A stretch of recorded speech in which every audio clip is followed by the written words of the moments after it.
Penyelenggara sistem elektronik PSE yang terbukti melanggar ketentuan yang berlaku di Indonesia akan dikenai sanksi. Hal itu dipastikan Kementerian Komunikasi dan Informatika.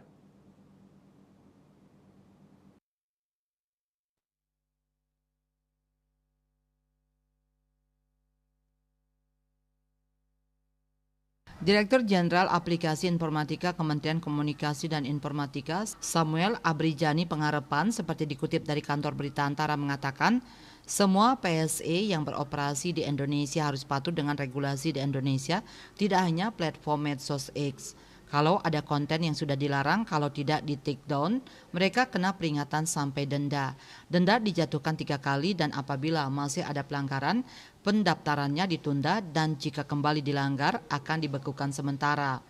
Samuel menyampaikan hal itu menanggapi ketentuan yang diberlakukan sejak akhir Mei 2024 di platform media sosial X yang memperbolehkan penggunaannya membagikan konten dewasa termasuk yang berbau pornografi. Apabila konten-konten berbau pornografi didapati beredar di Indonesia melalui X, maka pemerintah menurut Peraturan Menteri Komunikasi dan Informatika Permenkominfo Nomor 5 Tahun 2020 tentang penyelenggara sistem elektronik lingkup privat bisa meminta X selaku PSE untuk memutus akses ke konten-konten tersebut.